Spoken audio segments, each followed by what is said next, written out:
Friends, ಹೇಗಿದ್ರೆ ಎಲ್ಲರೂ ದೇವ್ರ ಮನೆ ಅಂದ್ರೇ ನೀಟಾಗಿರಬೇಕು. ಅದಾದಮೇಲೆ ದೇವ್ರ ಮನೆ ಪಾತ್ರೆ ಅಂದ್ರೇ ಕೆಲವ್ರಿಗೆ ಅದನ್ನು ನೋಡಿದ್ರೇ ತೊಳೆಯೋಕೆ ಇಷ್ಟು ಟೈಮ್ ಬೇಕಲ್ವಾ ಅಂತ ಅನಿಸುತ್ತೆ. ಅದು ನಿಜಾನೇ. ಆದರೆ ನಾನು ಹೇಳೋ ರೀತಿ ನೀವು ಮಾಡ್ಕೊಳ್ಳೋದಾದರೆ 10 ನಿಮಿಷದಲ್ಲಿ ಕ್ಲೀನಾಗಿ ತೊಳ್ಕೊಬೋದು. ಈಗ ನೋಡಿ, ಇದು ಕಳಶ ಸತಿ ಇಟ್ಟಿದ್ದು, ಇದನ್ನೆಲ್ಲ ತೆಗೆದುಬಿಟ್ಟು ಇವಾಗ ತೊಳಿಲಿಕ್ಕೆ ಇಟ್ಕೊಂಡಿದ್ದೀನಿ.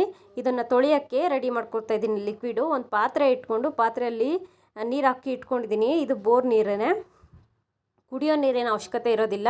ಒಂದು 4-5 ನಿಂಬೆಹಣ್ಣು ಸಿಪ್ಪೆ ಹಾಕ್ಕೊಂಡಿದ್ದೀನಿ. ನಿಂಬೆ ಹಣ್ಣಿದ್ರೂ ಕೂಡ ಒಂದು 2 ನಿಂಬೆಹಣ್ಣನ್ನು ಹಾಕ್ಕೊಳ್ಳಿ. ಅದ್ರ ಜೊತೆಗೆ 2 ನಿಂಬೆಹಣ್ಣು ಗಾತ್ರದ ಹುಣಸೆ ಹಣ್ಣನ್ನು ಕೂಡ ಆ್ಯಡ್ ಮಾಡ್ಕೊಂಡಿದ್ದೀನಿ. ಸ್ವಲ್ಪ ಬಿಸಿ ಆದಮೇಲೆ ಒಂದು 2 ಟೇಬಲ್ ಸ್ಪೂನಷ್ಟು ಅಡುಗೆ ಸೋಡಾ, 1 ಟೇಬಲ್ ಸ್ಪೂನಷ್ಟು ಸಾಲ್ಟನ್ನ ಆ್ಯಡ್ ಮಾಡ್ಕೊಂಡಿದ್ದೀನಿ. ನಿಮ್ಮ ಹತ್ರ ವೆನಿಗರ್ ಇದ್ದರೆ ಒಂದು 2 ಟೇಬಲ್ ಸ್ಪೂನ್ ಅಥವಾ 3 ಟೇಬಲ್ ಸ್ಪೂನ್ ವೆನಿಗರ್ನ ಉಪಯೋಗಿಸ್ಬೋದು. ಅದು ಇಲ್ಲ ಅಂದರೆ ಈನೋ ತೊಗೊಂಬಂದು 2 ಪಾಕೆಟಷ್ಟು ಈನೋನ ಉಪಯೋಗಿಸ್ಬೋದು. ಅಡುಗೆ ಸೋಡಾನೇ ಹಾಕ್ಕೊಂಡ್ರೂ ಕೂಡ ನಿಮಗೆ ಒಳ್ಳೆ ರಿಸಲ್ಟ್ ಬರುತ್ತೆ. ಈ 3ರಲ್ಲಿ ಯಾವುದನ್ನು ಉಪಯೋಗಿಸಿದ್ರು ಸೇಮ್ ರಿಸಲ್ಟ್ ಬರುತ್ತೆ.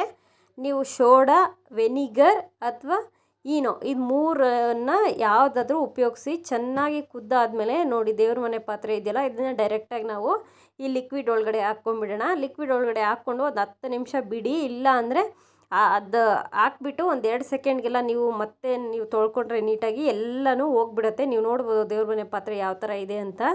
ಒಂದು ಸತಿ ನೀಟಾಗಿ ನೋಡಿಕೊಂಡ್ರೆ ನಿಮಗೆ ಗೊತ್ತಾಗುತ್ತೆ ಎಷ್ಟು ಗಲೀಜಿದೆ ಅಂತ. ಮತ್ತು ಇದನ್ನು ಮತ್ತೆ ನೀವು ನಾನು ತೊಳೆದಾದ್ಮೇಲೆ ನೋಡಿದ್ರೆ ನೀವೇ ನಂಬೋದಿಲ್ಲ ಇಷ್ಟು ನೀಟಾಗಿ ಆಗಿದೆಯಾ ಅಂತ. ಅಷ್ಟು ನೀಟಾಗುತ್ತೆ.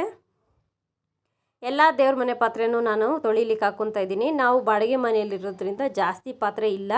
ಸೊ ಹಂಗಾಗಿ ಇಷ್ಟೇ ಪಾತ್ರೆ ಇರೋದು. ಯಾಕಂದರೆ ನಮಗೆ ದೇವ್ರ ಮನೆ ಇಲ್ಲ. ನಾವೊಂದು ಶೆಲ್ಫ್ ಥರ ಇಟ್ಕೊಂಡು ಅದ್ರ ಮೇಲೆ ಮಾತ್ರನೇ ದೇವ್ರನ್ನ ಕುಳಿಸ್ಕೊಳ್ತಾ ಇರೋದು. ಸೊ ಹಂಗಾಗಿ ನಾನು ಜಾಸ್ತಿ ದೇವ್ರ ಪಾತ್ರೆ ಇಟ್ಕೊಂಡಿಲ್ಲ. ನೋಡ್ಬೋದು ನೀವು, ಇದನ್ನೆಲ್ಲ ಹಳೇದು ನಾನು ಮೇಲೆ ಹಾಕ್ಬಿಟ್ಟಿದ್ದೆ. ಹೆಂಗಾಗಿದೆ ನೋಡಿ, ಗ್ರೀನ್ ಆಗಿಬಿಟ್ಟಿದೆಯಲ್ಲ. ಇದೆಲ್ಲ ಸೂಪರಾಗುತ್ತೆ.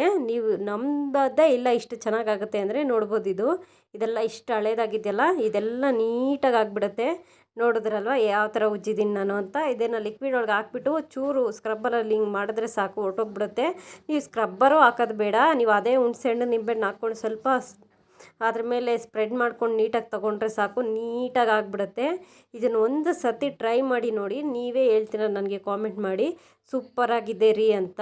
ನಿಜ ಹೇಳ್ತಾ ಇದ್ದೀನಿ. ನೋಡಿದ್ರಲ್ಲ ಎಷ್ಟು ನೀಟಾಗಿದೆ ಅಂತ. ಇದಿಷ್ಟೇ ನಮ್ಮನೆ ದೇವ್ರ ಮನೆ ಪಾತ್ರೆ. ಈಗ ಪೂಜೆ ಮಾಡ್ತಾ ಇದ್ದೀನಿ ನೋಡಿ, ಇದಿಷ್ಟೇ ನಮ್ಮ ಮನೆಯಲ್ಲಿ ಶೆಲ್ಫ್ ಇರೋದು. ದೇವ್ರ ಮನೆ ಇದ್ದಿದ್ರೆ ಇನ್ನೂ ಜಾಸ್ತಿ ಇಟ್ಕೋತಾ ಇದ್ದೀನಿ.